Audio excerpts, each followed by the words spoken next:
Okay. Okay, so let's dive straight into this.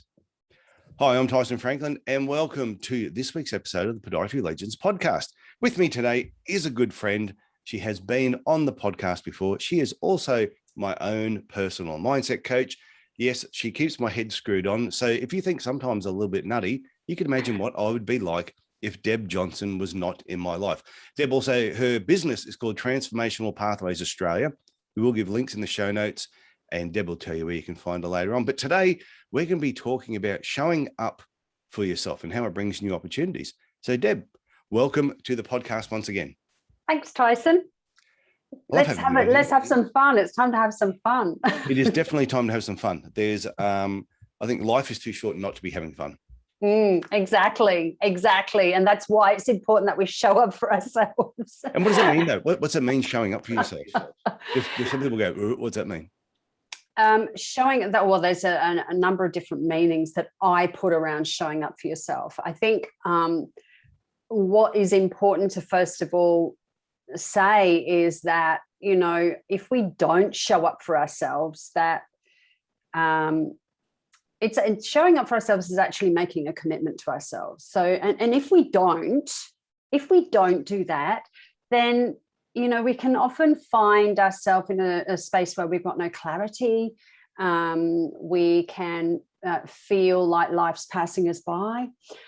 We can get bored. We feel like we're in a rut. We can get stuck, you know, feel like we're just going through the motions. So that can be like, even when someone makes a simple decision, like, that's it. Tomorrow I'm getting off this lounge and I'm going to get up early, put my shoes on, and I'm going to go out there and walk. And a certain group of people will actually do that. They'll follow through.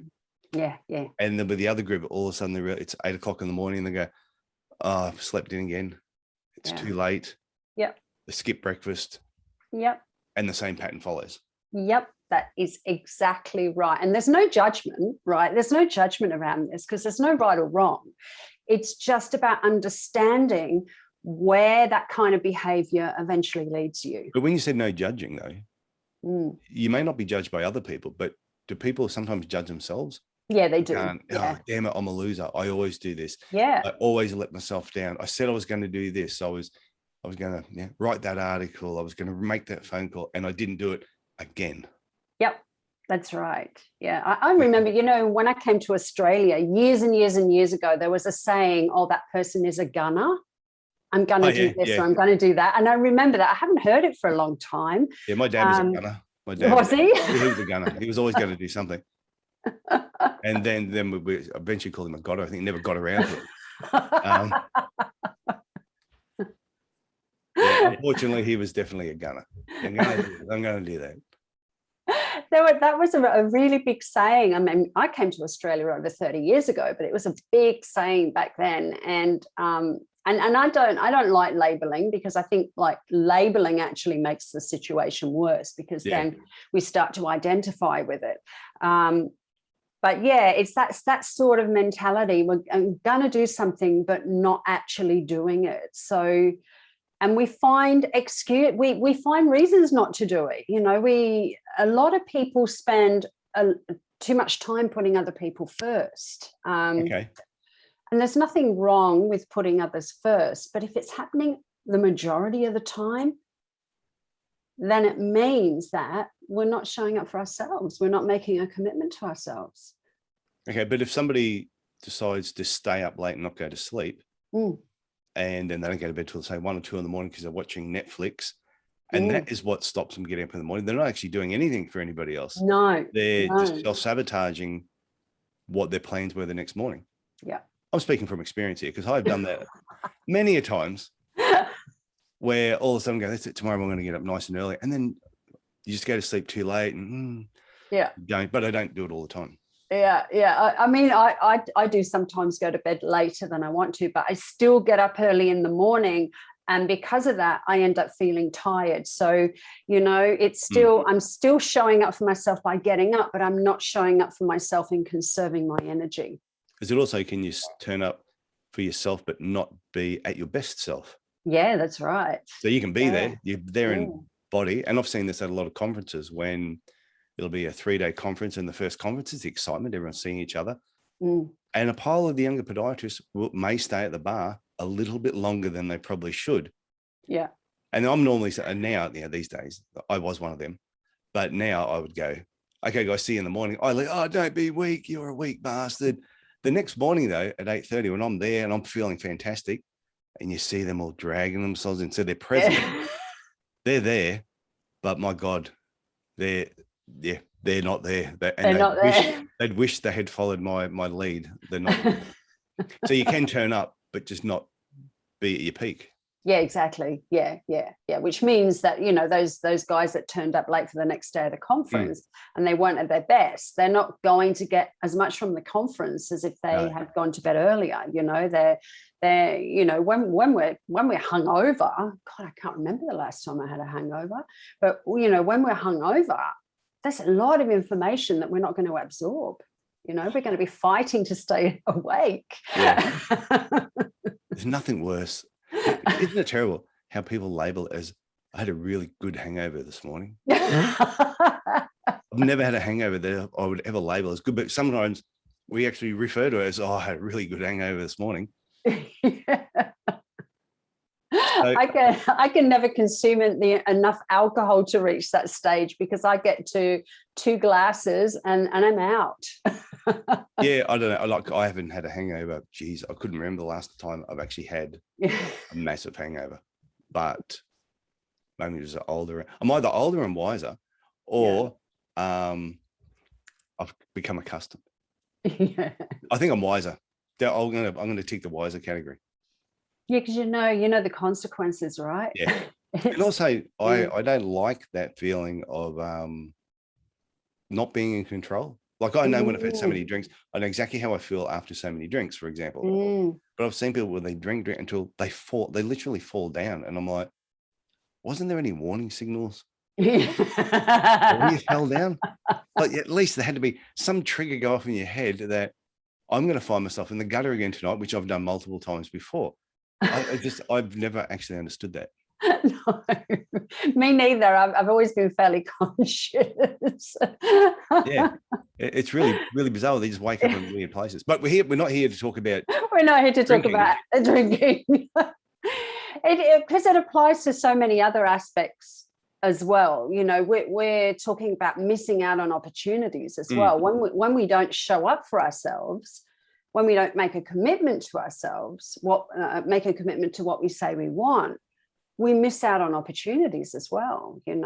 How many times, I know I've done that, you've probably done that, we've all done it, but it's about recognizing when we've done it, when we've had an opportunity staring us in the face and we've spent so much time faffing around trying to make a decision, or saying haven't got enough time to really check it out properly, or we're too busy to actually learn, too busy to actually make time for it. And then before we know it, the opportunity's gone.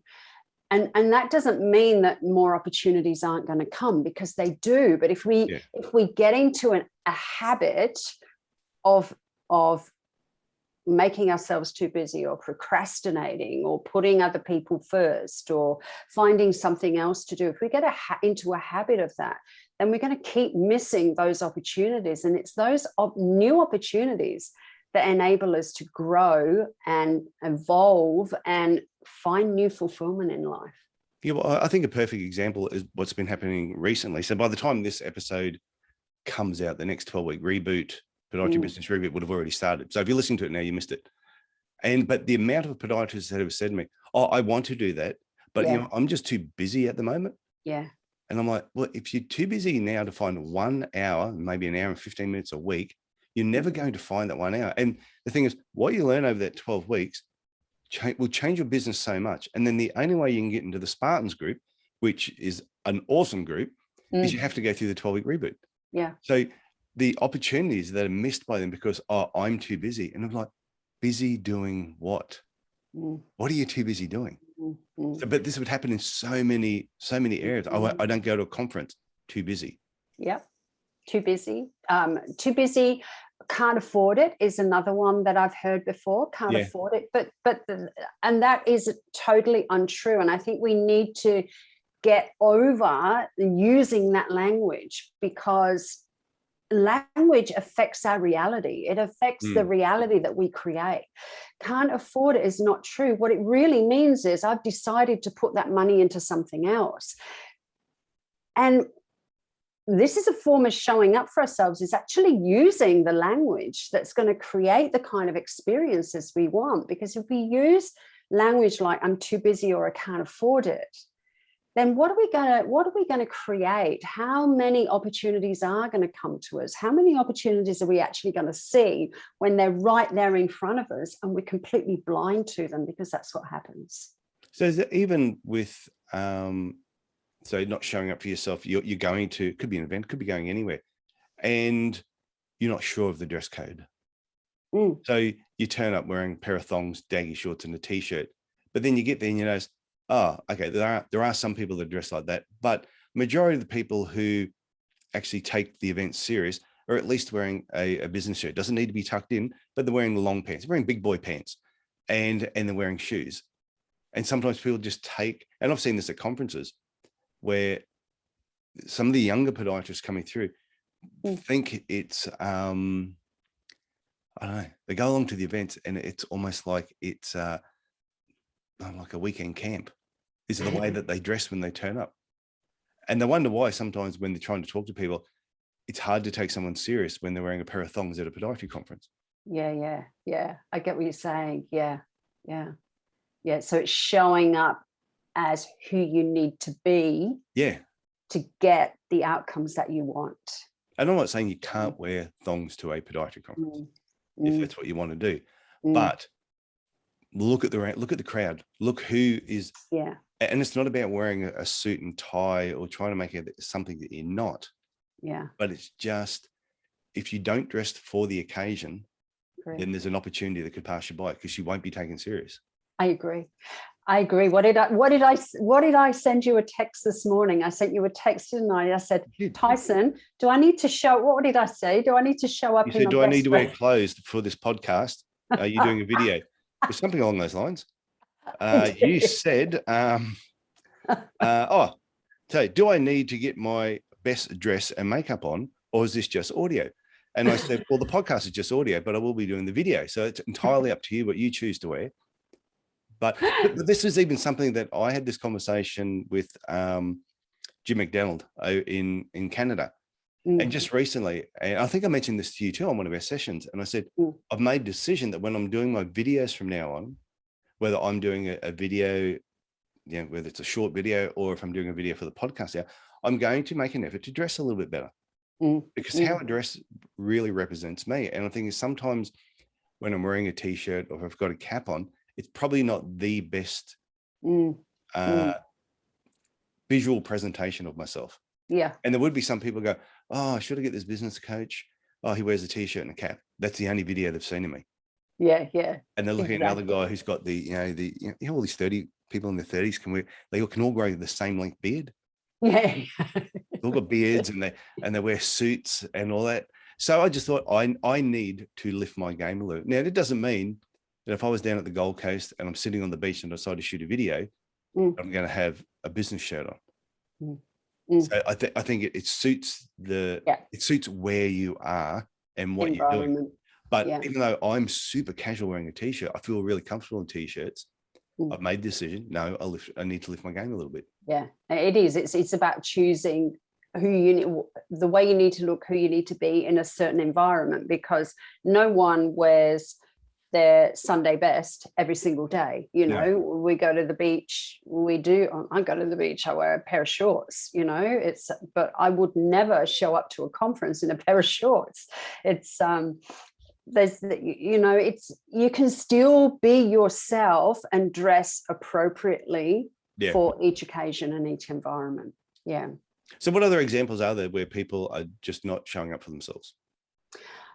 Around health is a big one. And there's no judgment around it. Like I said, there's none, but there's a lot of beating up that goes on with the individual, when they don't show up for themselves around health. A lot of beating up, a lot of the inner critic starts, and there's a lot of, I wouldn't even call it self-sabotage, because they're actually running a strategy. Yeah. They're actually running a strategy, but because it's an unconscious strategy, it makes it difficult to know how to manage it. So health is one. Personal development is another one, really big one. I've heard, so many people. I've got a group on Facebook, and I ask certain questions when they come into the group, and some of the responses that I get are, that they want clarity, they want to start a new life, it's time to start a next chapter, but they don't know where to go. There are all these different comments. And yet when there's the opportunity to actually work on that, there's only a small percentage that actually show up. Yeah. So it's showing up for yourself, is getting clear on what it is that you want in any aspect of life, whether it be, your health, your business, your career, your relationships, your finances, and then acting in alignment with that. That is showing up. Yeah.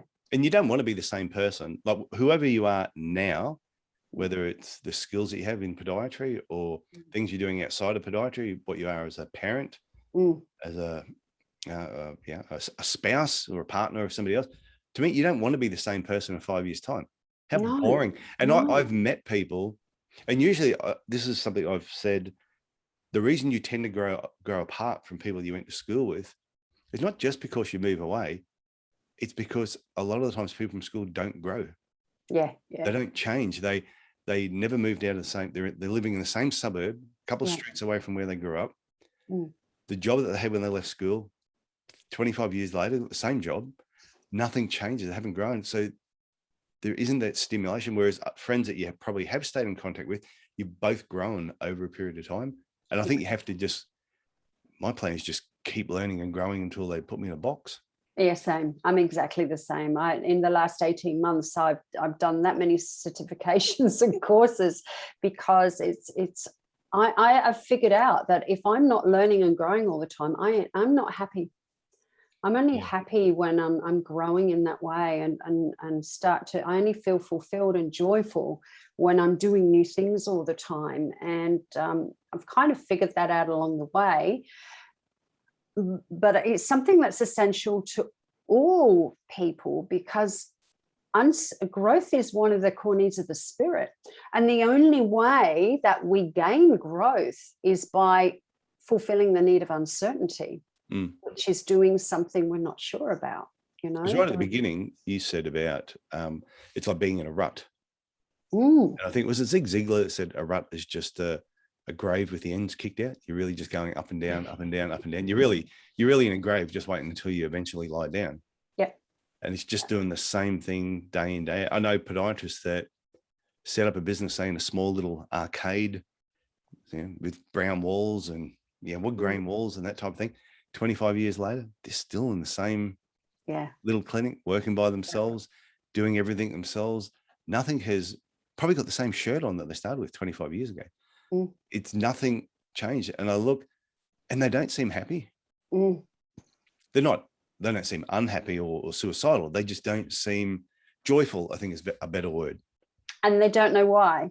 Yeah. And that's the thing. They don't know why they feel that way. That's what I come across a lot. That they know that they're not feeling fulfilled, but they don't understand why. And this is where it is important to work with a coach, because you do gain a big understanding of yourself, and that enables you to see how you can feel fulfilled. But really, you can do this just by gaining clarity on what it is that you want, what it is that you want to change in your life. Yeah. And then seizing the opportunities when they come, because they're going to come. The universe conspires to bring it to us. Once we decide what we want, the universe works with us. It responds to our energy, right?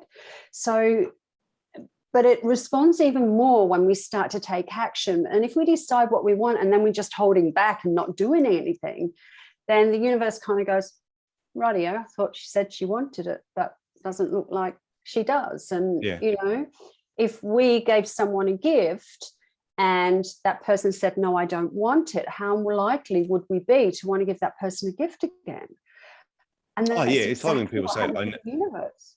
I need help with my business. So you go, okay, well, I can help you. And you might be talking about it. And they'll say, I'll get back to you. You go, okay. And then it's 6 months later, they'll say, hey, I was wondering, could you answer this question for me? I'm like, no, I tried to help you 6 months ago.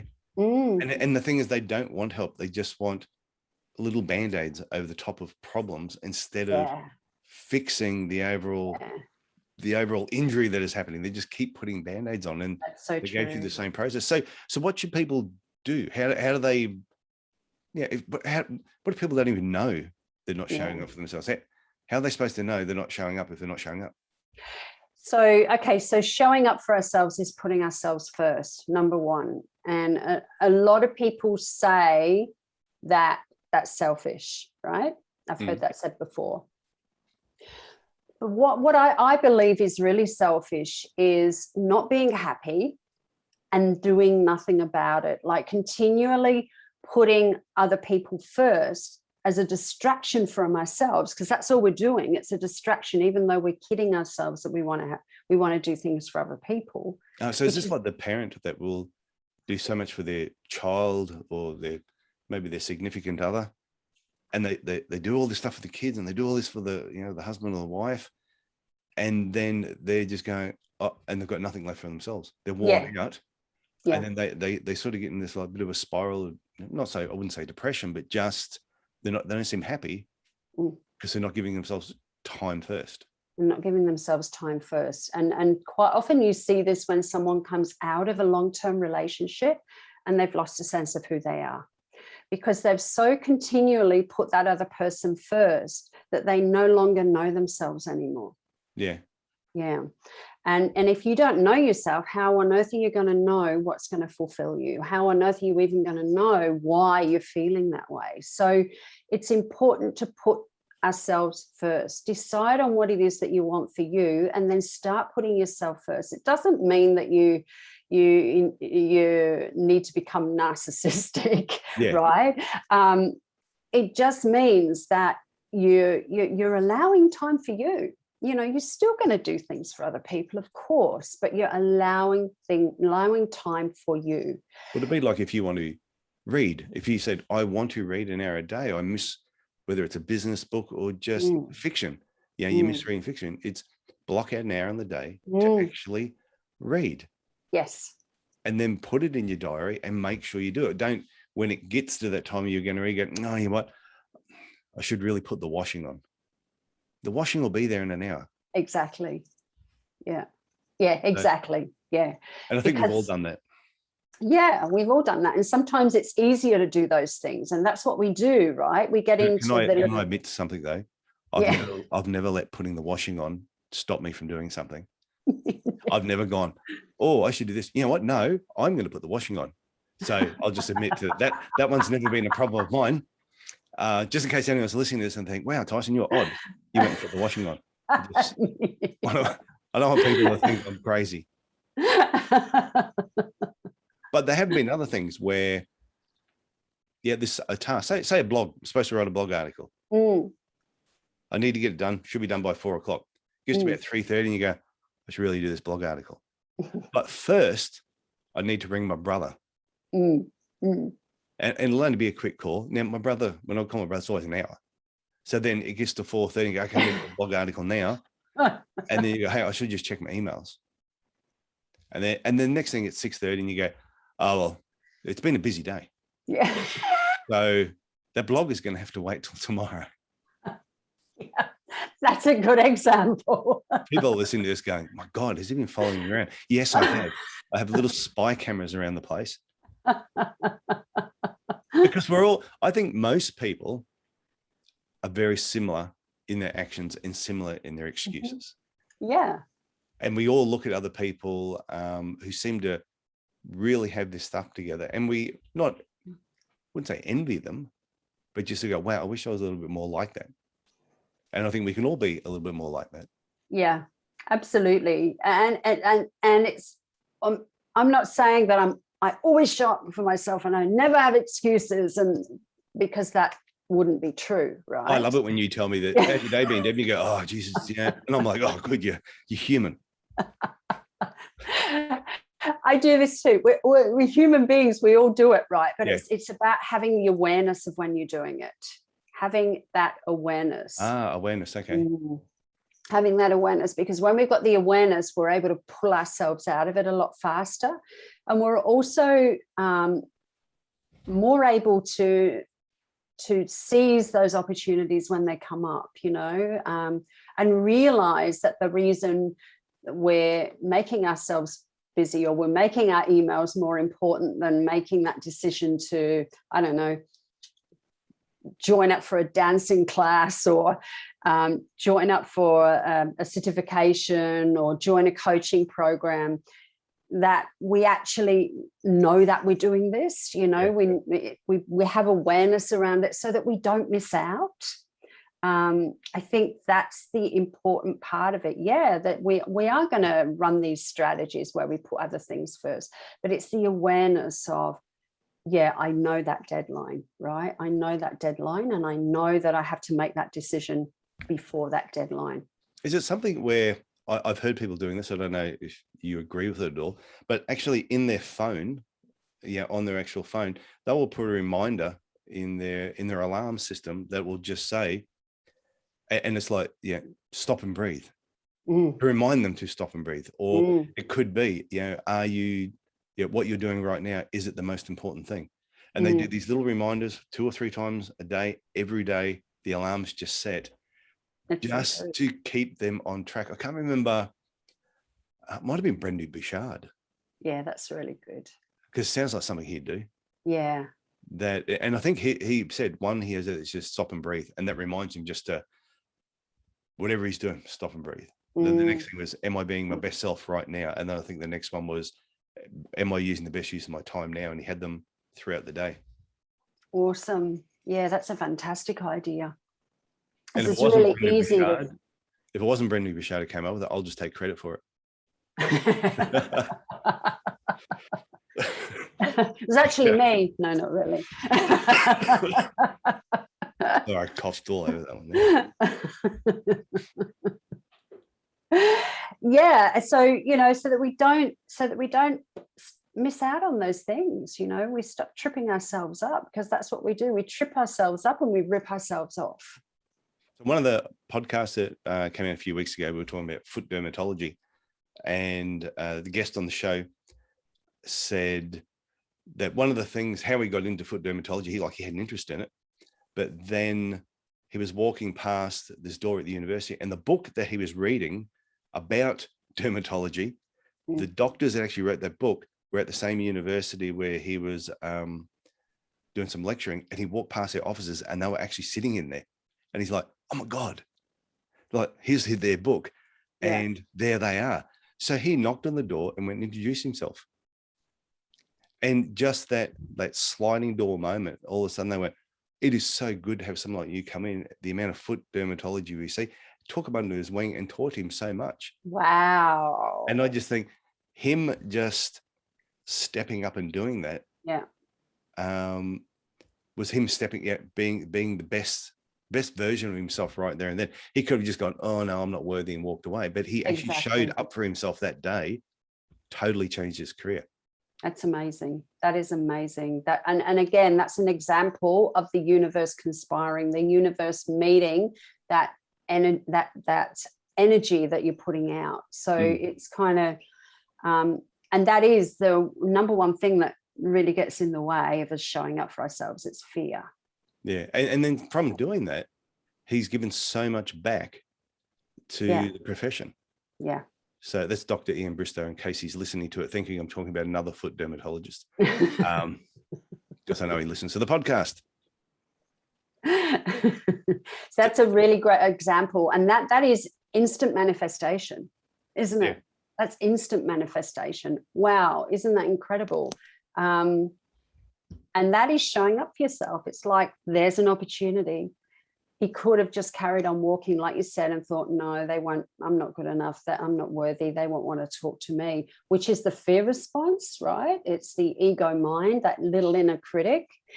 But instead, But going back one step further, he had an interest in foot dermatology because he kept seeing these different problems.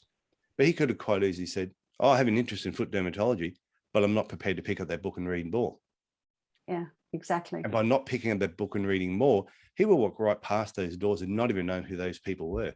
So it was a step-by-step process that there's one thing led him on to the next thing that led him on to the next thing. So, and I know there's podiatrists that have a real interest in a certain thing, but they don't go and pursue that passion.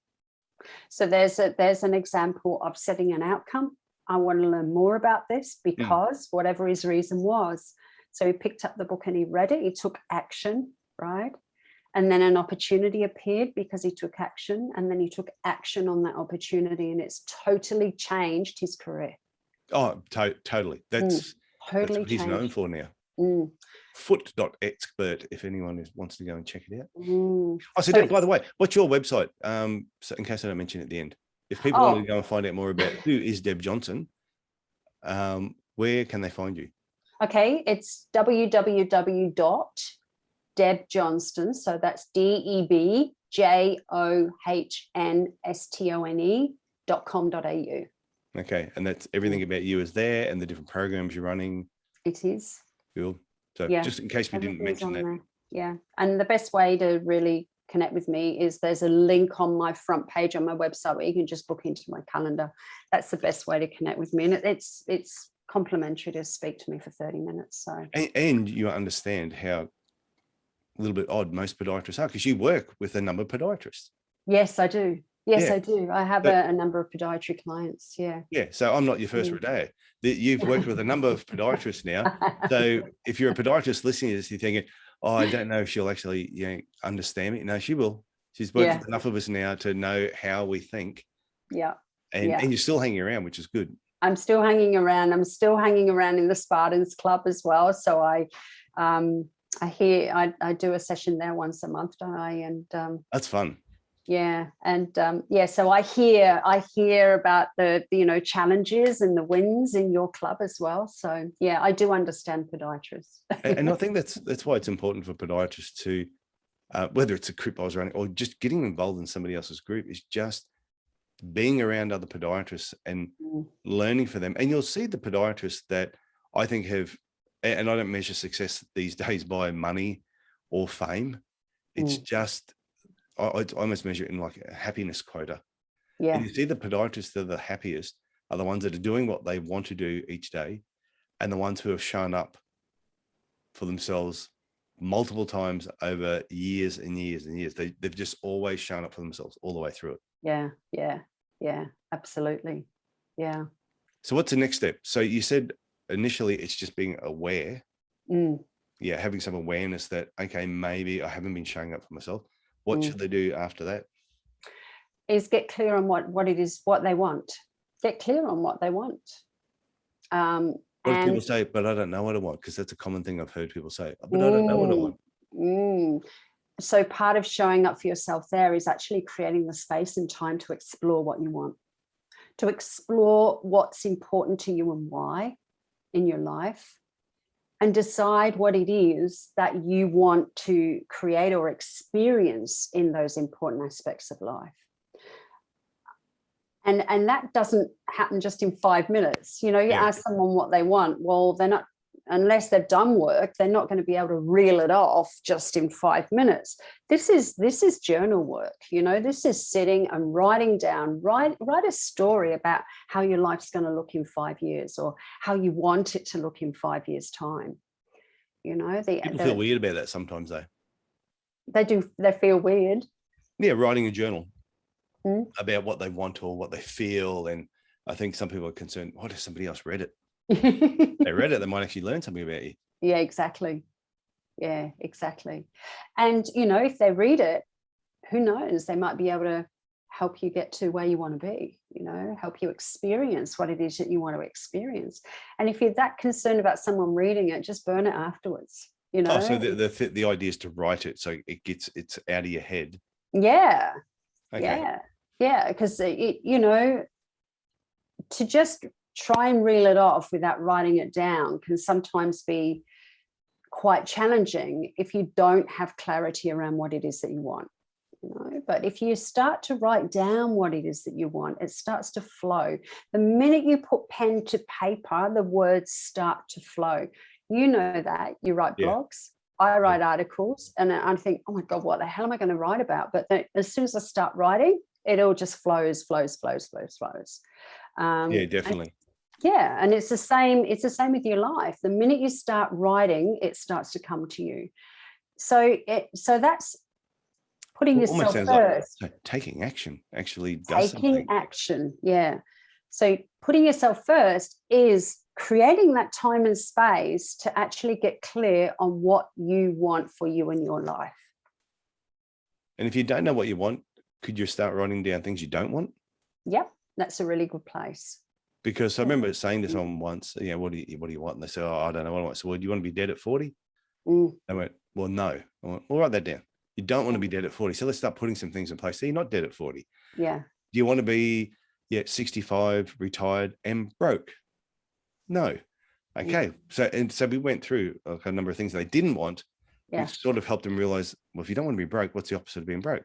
Yeah. And sort of work through it that way. That's a great place to start if you don't have a lot of clarity, because most people know what it is that they don't want, right? I talk to people who want to leave a career and start a business, and they know what they don't want. They don't want to be in a place where they don't feel valued. They don't want to work in a place where they have to work all the hours God sends, Yeah. They know what they don't want. Okay, good place to start. What is it you want instead? So if you know what you don't want, a great question to ask yourself, if I don't want this, what do I want instead? That makes sense. I hear it from, people that have left a relationship, and they say, I never want a partner that treats me like this again. So write down every way you don't want to be treated, everything that you don't want in a relationship. People are very, very clear on that when a relationship ends. So if you don't want that, what do you want instead? It's true, but it's like you've heard people say that they'll spend more time organizing, preparing a holiday than they will planning their life. Yes. Because they'll know, we're going on holidays for 14 days. They've got every day mapped out. They know what they're doing, what times are going to be there, what time it's going to finish, when the next flight is to the next town. And they'll go through the whole 2 weeks like that. They'll get home, they go, work like clockwork. But then they get home, they go, I don't know what I want. I'm not good at planning. Hang on, you just planned an awesome holiday. You can do that. You can plan the next 2 weeks of your life at least. It's incredible, isn't it? Another great strategy is, future pace yourself to your end of life. To your end of life, what will you have regretted not doing if you're lying on your deathbed right now? Oh, your life is ended. What would you have regretted not doing? Oh, that's a scary thought, isn't it? So you just, anyone who's listening to this now, if you're not driving a car, close your eyes. If you are driving a car, pull over. Don't close your eyes while you're driving, unless you're at the lights. But just think about that. Actually picture yourself on your deathbed and who's around you. And is there anything that you wish you had done? Is there anything you wish you had done? And also, how will you know when you're lying there, you're in your last few hours, how will you know that you've lived a fulfilling life? How will you know? Yeah. That's a good thing to do. I was at an event once. I can't remember. I don't think it was yours, but it was a thing where we had to close our eyes and visualize going through this thing. We went through a path and went through a forest, and all of a sudden we went in this down this laneway, and all of a sudden there was a church here on top of this hill, and you walked up to the church and you went around the back, and there was this bench there, and all of a sudden there's an old guy sitting there. And then you walked up and you sat next to the old guy, and all of a sudden the old guy was an older version of you. Wow. Nice. And it said, what did he just tell you? And then all of a sudden he turns and gives you a bit of advice. What did he just tell you? Write it down. And holy crap, everyone in the room that we did this just went. And so we all wrote something down. It was incredible. Yeah. So it was almost like our future self talking to us. Yeah. And I mean, they dragged this out for a couple of minutes. It wasn't just the quick version I did then. Yeah. So you could feel the breeze. Hear the leaves. So you really. So you went into emotionally, trance. Into a trance. And then when all of a sudden you sat there, and he said, and then the person turns around and all of a sudden you realize it's an older version of you. Mm. He now gives you some advice. What did he say? Or what did you just tell yourself? Or what do you need to do? And it was really cool. It's actually it's quite mind-blowing, because I have trouble getting my head around this anyway, and that's probably because you're not meant to get your head around it. Is that there's no past, there's no future, there's just never-ending moments of now. So the future's already happening on a different level right now, at the same time as this moment is happening as well. It's quite bizarre, and I've never been able to grasp it, and I'm sure that is the reason being we're not meant to grasp it, right? Yeah, that makes sense. It must be, because even when I did that thing about talking to my future self, and I picture myself back then, I had more hair than I have now. So I don't know. Maybe you grow it again. Maybe it regrows. I don't know. But when I picture myself back then, I definitely, 40 years in the future, I had more hair. So I think I would do that again. I'll just put a hat on. I won't know. But that's actually a really good point. So there is no past or future. It's now is, and it's just constantly now. Never ending moments of now. So time's an illusion. But is this where people get wrapped up in, they focus too much on now and they don't plan for the future?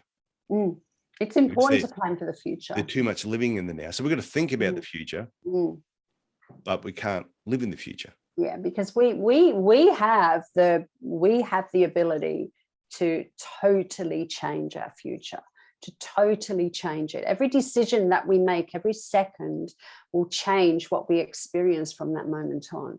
So we have the ability to change what we're going to experience in the future. So it's important to know what it is that the way we do want to live our life in the future. However, we must live in the present to actually take the steps to experience that. Is that where people sometimes live too much in the past? They do. They're constantly living with regret, or I wish I could have been. And they keep dwelling on what they didn't do and what they should have done. Yeah. And it just keeps you stuck. Instead of just going, okay, but what can you do right now? What can you do now? You can't change what happened in the past, but what can you do now to make that future self a little bit better? So true, because, you're a parent, so you'll get this, as a parent, I often say, oh my God, I wish I had all this information back when my kids were little. I would have been dangerous. If I knew what my mum used to say to me, you can't put an old head on young shoulders. And I'm thinking, if I knew what I knew now and put that in the head of an 18-year-old, my God, would just be dangerous. Be fun, but be dangerous at the same time. But I often think, I wish I had it. Like, I wish I had this information that I know now. When my kids were leaving school, I would have been able to, coach them through that and help them through it. But there's no point in thinking like that, because that's the past, and you can't change the past. It's what can I do now? What can I do in the present moment with the knowledge I have to help my kids? It's a little bit different. It's true, because but they can only take on board what we have available to us, which is why we have to keep showing up for ourselves as an example for our kids to show up for themselves. For example, for the people that may be in your team. If you're not showing up for yourselves, how can you expect your team to show up for themselves? Because if you're the leader, you've got to be leading by example. Exactly. And I've got grandchildren, you've got grandchildren, and I'm fascinated watching the babies, how they don't learn by what the parents are saying to them. They learn by watching what everyone's doing around. And I actually watch my grandsons, and they'll watch someone at the playground that's doing something else. Then all of a sudden they'll walk over and they'll do the same thing. And it's the same. And we're all like that. We've got mirror neurons. So we do that. We mirror people. We naturally mirror people. So if we're a leader in a business and we're telling our staff or our team that we want them to do certain things, but we're not doing them ourselves, they're just going to do what we're doing. True. Because we all have mirror neurons. It's not just a kid thing. It's something that we all have. Yeah, turn up on time and the boss arrives late. Yeah. On the second day. Yeah, not that I've done that. I was always get there on time, but I have heard people say, "No, my boss is always going on about should be at 15 minutes early, and he always arrives 5 minutes late." So then they all go, "Well, obviously it's Not important. It's not important to be there 15 minutes early." But it's funny. Right. See, my grandson, because like I'll close the dishwasher and I just kick the lid with my foot as I'm putting it up. And then I see him walk past and he just kicks the dishwasher. Yeah, or I'll pick up, I have this habit of picking up my guitar pick and I put it in my mouth while I'm tuning everything. And then the other day, then I saw him with the ukulele and he's got the guitar pick. Oh, bless him. Yeah, well, it's a choking hazard. And next time I'm like, oh, and Christine's going, where do you think he picks it up from? So it is, they watch everything you do. And I think everybody, and we watch other people as well. We always watch other people. And you will notice that, especially with a couple that live together, I've noticed that because I'm in a live-in relationship again after many, many years. And I've noticed that we mimic each other. And it's not something that we do consciously. It's just something that we're automatically doing. And we do that, with our children. We also do it with our team members. And that's not to say that your team is they're like kids. They're not. It's just that we all have this mirror neuron thing happening where there's, part of our brain that naturally mirrors behavior. And I've heard them say that when you're communicating with a patient, sometimes matching and mirroring is, if you've got a patient there that's got their arms folded while you're talking to them and sitting a certain way, is slowly move into that same position as them and slowly fold your arms. Yeah. Because all of a sudden they're now seeing that you are very similar to them. That's and right. If they move to a certain position, don't just do it automatically, but just slowly move into that position. And you'll find they'll start feeling more comfortable with you. Yeah, that's rapport building. Yeah. Absolutely. I know some people listening to this. Yeah. I don't think anyone listening to this will be going, oh, that's just conning your patients. Because negative people do not listen to this podcast. Only positive people listen to this podcast. So Deb, before we wrap up, have you got a final tip on this about showing up for yourself before we wrap up? I love what you were saying about the leader in the team. I think it's really important to give a bit more clarity around that, is that, a leader behaving in a way that they want their team to behave is really the leader showing up for themselves. And it's very important to get clear on that. It's not the leader showing up for the team, right? It's the leader showing up for themselves, because if you want your business to grow, if you want your team to grow, which is the backbone of your business, right? Your team is your backbone of your business, and it's a team growth that actually leads your business to grow and build. If you want that to happen, you need to show up as who you need to be to make it happen. And that is showing up for yourself, it's being your best self, as you mentioned before. So the steps, what I mentioned, is having the awareness, right, of when you're making excuses, when you're ripping yourself off, have that awareness. Get clear on what it is that you want for you. And if you don't know what it is that you want for you, then put yourself first, create some time on space, get a journal and start writing. You'll be surprised at what comes out when you start writing. And then as you do that, remember that the universe is responding to the energy, right? So as you're writing, you're creating momentum. The universe responds to your energy. And this isn't woo-woo, this is quantum physics, right? Yeah. The universe responds to your energy and will bring the opportunities in, right? They'll bring them in. They'll be right in front of you. And I hear people say, oh, it's amazing. Like, I met this person and they had exactly the information I needed, or that wasn't an accident, right? That happened because of the actions you've been taking. Because you take the actions, you create new experiences, and that brings in more opportunities. If you keep pushing those opportunities away, eventually they stop coming. In response to that thing that you said you wanted. Does it make sense? Yeah. Well, it does, because if it'd be no different if you take up a new sport, or it might be you want to play the guitar, and you get a guitar teacher and you have a few lessons and you start looking at a few things on YouTube, but then all of a sudden because you're doing that and you want to get better, you'll notice different things around you where, oh, somebody else plays the guitar. So you start watching that. Yeah. Then you find out you've got friends that you've never even knew played the guitar. Yeah. And it's because you've taken that willingness and taken that action to get started, all those other opportunities sort of open up. Whereas if you went, I want to play the guitar, I'll worry about it later. Yeah. That's where it'd stay. Yeah. Yeah, exactly. Because you've still got the blinkers on, because you haven't taken action. You haven't created that momentum in energy. So you've still got the blinkers on, and it's only when you seize the new opportunities, which is picking a guitar up, starting to play it. It's only when you do that, it's only when you take action that the blinkers start to come off, because you've created new experience. Yeah, it's surprising how many podiatrists play the guitar. Really? There's a lot of guitar playing podiatrists. Yeah. Wow. I reckon they had a national conference and they said, anyone that plays the guitar, bring it along, and we have a massive big jam. I reckon there'd be almost 100, at least 100. Wow. Yeah, there's a lot that I know that play the guitar. Some don't play very well. They're like me. And there's some that are probably very, very good.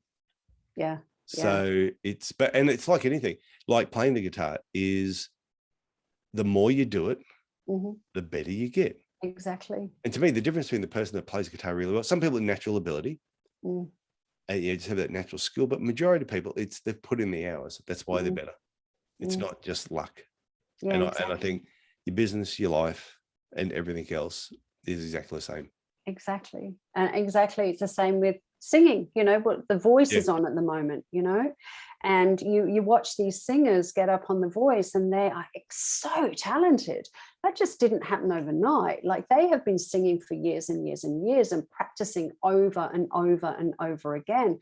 However, the opportunity, the voice came up. Did they seize the opportunity or not? The people up there did, and some others did too. But they just need more practice. So it's about that opportunity, and that's scary, stepping up for something like that. That's really scary. But if you don't take the opportunity, you're not showing up.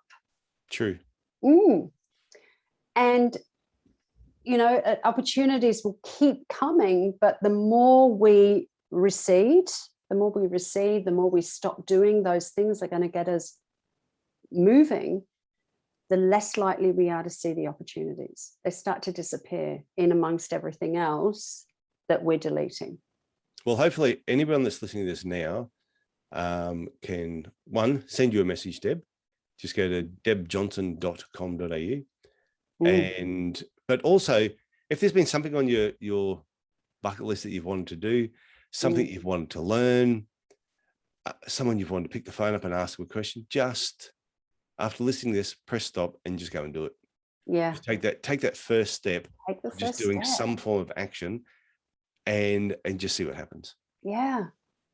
Yeah, absolutely. Take the first step. Just take a step, because as soon as you take a step, it starts to create the momentum. The blinkers start to come off. You start to see more opportunities, and then more will follow. The more actions you take, the more opportunities will appear. It's the way we evolve and grow. Okay, Deb, well, I want to thank you for coming back on the Podiatry Legends podcast. I was about to cough again. My throat. So, yeah, thank you for coming on. And I look forward to having you back on again. And I'll be talking to you next week anyway. Brilliant. We will. Okay. Thank you so much, Tyson. It's been a lot of fun, as usual. It always is. Okay, thank you. See you. Bye-bye.